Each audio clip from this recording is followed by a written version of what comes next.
So the next thing we're going to talk about is we're going to talk a lot about the slow food movement and people who worked in that. So we talked about Edna Lewis, and she did quite a few, particularly around soul food, but also around organics and really that farm to table option. And another one of my favorites is Alice Waters. So Alice Waters is another James Beard Award winner, but very big in the food industry for many different reasons. So she was the first female to get an Outstanding Female for James Beard, but also she is really involved in bringing in the slow food movement. The Edible Schoolyard Project is one of her biggest things that she does, and she really continues to work very closely with talking to people about how they can bring farm to plate options, and really talking about organic options, pesticide-free options, but keeping local when you cook. And one of the things that we talked about when we decided to do this program was that we really wanted students here to know about all of the options that they have in this area. And, you know, the local food market here has vegetable options that I don't even have where I live in Galloway. So yes, Boom Market. They have some wonderful produce over there. But we have, we're really lucky in Atlantic County because we have a lot of local farmers here and a lot of options. They do come to Atlantic City. You can often find them in farmers markets throughout the summer and into the fall. As we get into spring, you'll see some of them.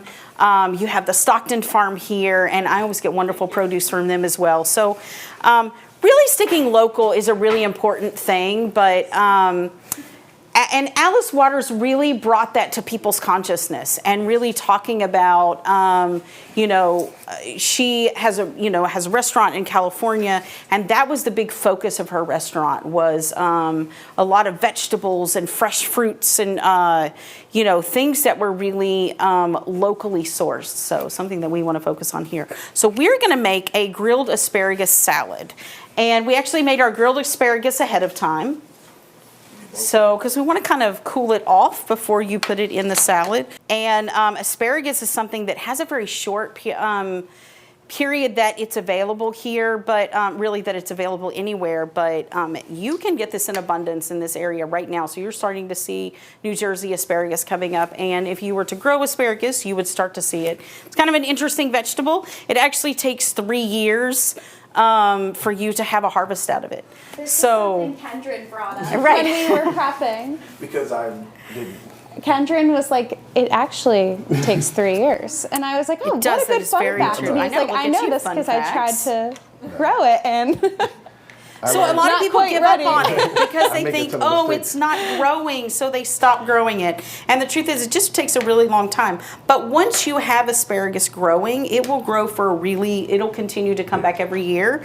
You know, you can have an asparagus patch for 15 to 20 years where it continues to come up every year. So fun vegetable that way. I love asparagus. There are lots of different ways you can make it, but I really like a cold salad. And so I work with the Master Gardener program for Atlantic County, and one of the things that I learned from one of my Master Gardeners, and it was a funny way that I learned it, I didn't love asparagus growing up. I really didn't. No, I didn't. You know, that's one of those things where sometimes your relationship with food really has a lot to do with your parents, right? So my mom didn't love asparagus, and I have to be honest, I think it's because we never cooked it right. Right? So in culinary school, I kind of learned to like it. But honestly, I learned it, you know, adding a lot of Parmesan to it, adding bacon to it, roasting it, things like that. So I walked into my office one day, and at that time, our gardening helpline was in the same office as me. Now we're actually separated, but and I walked in, and one of my volunteers was sitting there eating raw asparagus, which totally threw me off. And I have to be honest, it is my favorite way to eat it now. So I really encourage you to try it raw because she came in, yes, with a bunch of it. It was just washed off, and you usually cut about 2 to 3 inches off the end of it, and that's just because that part of the asparagus is really woody. That's the part that's right by the soil. So it just has a really woody taste to it. You can eat it. It's not inedible, but it's very tough, and it has a really woody taste to it. So we usually cut the ends off of it. So she had just cut the ends off of it and washed it, and she didn't add anything to it. We're going to, so we've already set up our vinaigrette here, and I have to say, I am confident that once you make your own dressing, you're never going to want to buy it again. It's actually very, very simple to make. We're going to make it in this little blender, but honestly, you can make it with a whisk. You can put it in a jar and shake it up. We're just going to go with a really quick blender here, but we have put some apple cider vinegar in here. We put a little bit of lemon juice. We've got some Dijon mustard. The Dijon mustard, believe it or not, is very important, but you can use any, you can use a grain mustard. It doesn't have to be a Dijon mustard, though I do find that a yellow mustard is a little too tart to put in a dressing. So something to think about.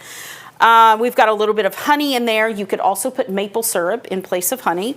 And we've got garlic. It may or may not be a little more than 2 cloves, but so we've got some garlic in there. We've got a little bit of dried oregano. You can use fresh oregano. Here's the difference. Your dried oregano is a little more pungent than your fresh oregano. So if you're going to use fresh, maybe use a little bit more of it. Then we've got some sea salt and a little bit of black pepper. We put it all in our little blender here, and we're going to hit the button, and you're going to see that what happens once you have the oil and everything in there, we've got some olive oil in here as well, is we're just trying to emulsify it together. So we're going to create your dressing, and you'll kind of see it come together here. You come together pretty quickly. And all of these things took just a couple of minutes to put together. And you're going to kind of measure, again, with what you really like. So there are things you can leave out, you can add things in, you can use red wine vinegar instead of using, you don't have to go the full 30 seconds on that. But you can use different kinds of vinegars, you can switch them out to give it a little bit different flavor. So this is kind of a basic recipe for any kind of vinaigrette. If you wanted to use rice wine vinegar, you could add some different flavoring to that. You can use lime in addition to the lemon juice. Like I said, maple syrup instead of honey. You can use a grain mustard instead of a Dijon mustard, and each thing is going to give it just a slightly different taste. So we're going to start our salad here, and we're going to kind of mix 2 recipes. So the first thing we're going to do is we've actually added a little bit of lettuce in here. I like to go with a mixed green. So you've got some bitter greens in here, like arugula. You've got some red greens in here, so a little bit of color. It's basically a mesclun mix. Then we're adding some red onion to this. And if you don't like onions, you can leave this out, but we're going to add a little bit in today. And we're not going to add too much because we're just doing this one bowl here. Red onions are good for you, though. These are pretty strong red onions, I have to say. Now, olives are another thing that you don't have to put in here. I personally love the salty taste of olives. Yes, I particularly love Kalamata olives. And we're just going to kind of rip our basil here. We're going to add a little bit of fresh basil. You could chop it up finely, but we're just going to kind of rip it in there because it's in a salad. Along with our greens, you're going to get that really fresh basil taste. In this particular recipe, we're almost using it like another form of lettuce. We've got some tomatoes we're going to cut into wedges over here. So we're going to just kind of cut this tomato into wedges. Little tip for knife skills if you haven't been here before, always tuck your fingers in. We want to make sure we're not cutting our fingertips off. And you want to kind of slide your knife through. So if you were slicing, you would do that. If you are wedging, you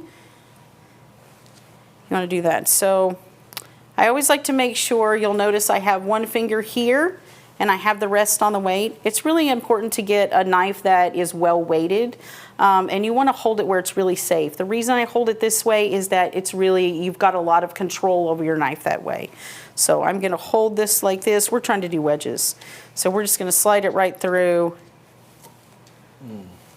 put it on here.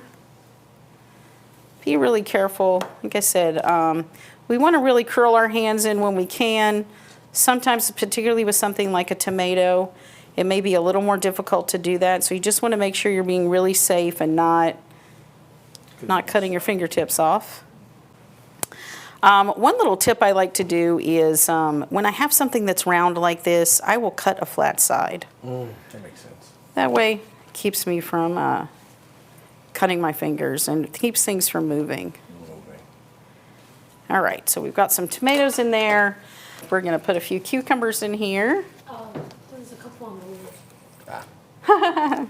You tried it, Steve. There you go. We're going to give it some cucumbers, and then we're going to give it our asparagus, some olives. I'm going to give this one olives, but when we make yours, if you don't want olives, you can just tell us and we won't put olives in yours. So we're going to give a few olives here. I told you I love olives, so I am all about putting extra olives in here. Give it some pine nuts. Wow. Isn't this a great salad? And we're going to I'm going to toss this around once we put the asparagus in there. And then we'll put some Parmesan cheese on it.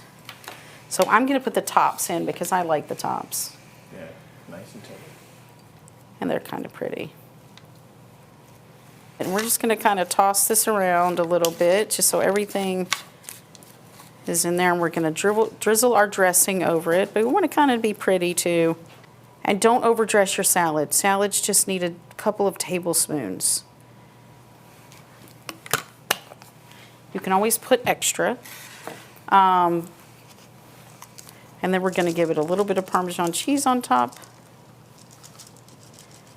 And that's our asparagus salad.